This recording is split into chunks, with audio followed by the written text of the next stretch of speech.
और एनडीए 400 पार का संकल्प लेकर देशवासियों के सामने जाए। पिछले कुछ दिनों में हमने लक्ष्य ये रखा है कि भौगोलिक क्षेत्र भी बढ़े, प्रदेशों में भी हम बढ़े, साथ ही एनडीए का भी विस्तार करने का प्रयास पिछले कुछ दिनों में हमने किया है। नमस्कार, आप सभी का स्वागत है ए न्यूज में। आज इस खबर के माध्यम से हम आपको बताएंगे कि बाजी पलटने के लिए बीजेपी ने किस किस नेता के टिकट कटे हैं और वो कौन से नए चेहरे हैं जिनको बीजेपी में मौका मिला है, जिसको बीजेपी इस बार के लोकसभा चुनाव में उतारेगी। तो आइए जानने के लिए तैयार हो जाइए, देखते हैं हमारी ये विशेष रिपोर्ट।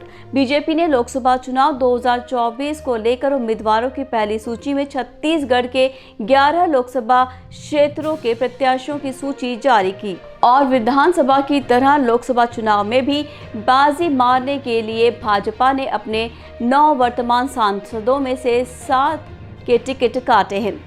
वहीं सीनियर विधायक बृजमोहन अग्रवाल समेत 7 नए चेहरों पर मोदी सरकार ने विश्वास जताया है। वहीं 2 पुराने सांसद दुर्ग से विजय बघेल और राजनांदगांव से संतोष पांडे को दोबारा मौका दिया गया है। विधानसभा चुनाव में बीजेपी ने छत्तीसगढ़ में पीएम मोदी के चेहरे यानी मोदी की गारंटी पर चुनाव लड़ा था और लोकसभा चुनाव भी उन्हीं के चेहरे पर लड़ने जा रही है। ऐसे में इसी रणनीति के तहत 7 नए चेहरों को पहली बार मौका दिया गया है। पार्टी को भरोसा है कि सभी प्रधानमंत्री नरेंद्र मोदी के चेहरे पर चुनाव जीतकर संसद भवन पहुंचेंगे। पिछले विधानसभा चुनाव में जहां पार्टी ने 15 सीटें जीती थी, वहीं इस बार के लोकसभा चुनाव में वो पूरी तरह से तैयार है। इस बार के चुनाव में 54 सीटें जीतकर कांग्रेस को 35 सीटों पर ही रोक दिया। ये पीएम मोदी के चेहरे का ही जादू था। यहाँ जानिए बृजमोहन अग्रवाल को केंद्र में भेजने के क्या मायने हैं। सबसे खास और बड़ी बात यह है कि पार्टी ने छत्तीसगढ़ बीजेपी के कद्दावर नेता और 8 बार के रायपुर दक्षिण से विधायक बृजमोहन अग्रवाल को रायपुर से सांसदीय सीट का टिकट दिया गया। यानी बीजेपी के संकट मोचन को राज्य से केंद्र में बुलाने की तैयारी है। रायपुर से सांसद सुनील सोनी की जगह बृजमोहन अग्रवाल को उम्मीदवार बनाया गया है।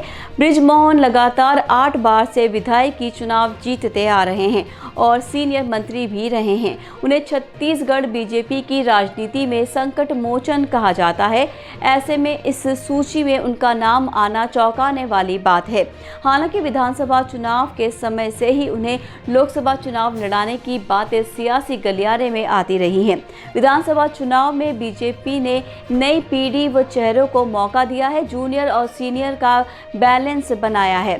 पहली बार मंत्री बने कई विधायकों को भी बड़े और महत्वपूर्ण विभाग दिए गए हैं। ऐसे में उम्मीद जताई जा रही है कि बृजमोहन को केंद्र में भेजकर उन्हें बड़ा पोर्टफोलियो दिया जा सकता है और प्रदेश के अन्य सीनियर बीजेपी नेताओं को मंत्री पद पर बैठाया जाए। बृजमोहन के केंद्र में जाने पर 2 कैबिनेट पद खाली हो जाएंगे। ऐसे में राजेश मूणत और अजय चंद्रकार अमर अग्रवाल जैसे अनुभवी नेताओं को मंत्री बनाया जा सकता है, क्योंकि वो पहले भी रमन कैबिनेट में मंत्री रह चुके हैं। पार्टी उनके अनुभवों को लाभ ले सकती है। इस वजह से विजय और संतोष को मिला दोबारा मौका। बीजेपी ने दुर्ग सांसद विजय बघेल को दोबारा टिकट दिया है। बघेल विधानसभा चुनाव में घोषणा पत्र समिति के संयोजक थे। उनके नेतृत्व में विधानसभा चुनाव की घोषणा पत्र तैयार हुआ और इस मैनिफेस्टो में कई महत्वपूर्ण वादों को शामिल किया गया, जिससे पार्टी को चुनाव में लाभ भी मिला। बघेल हर वर्ग के लोगों से मुलाकात कर मैनिफेस्टो तैयार किया था। वहीं पूर्व सीएम भूपेश बघेल के खिलाफ पूरी दमदारी के साथ चुनाव लड़े थे। ऐसे में पार्टी ने उन पर दोबारा विश्वास जताया है। वहीं बस्तर संभाग में राजनांदगांव सांसद संतोष पांडे की अहम भूमिका रही, क्योंकि वो इस संभाग के प्रभारी थे। उनके आक्रामक नेतृत्व में पार्टी ने 12 में से 8 सीटें जीती। आदिवासी और धर्मांतरण का मुद्दा मुद्दा चुनाव में हावी रहा।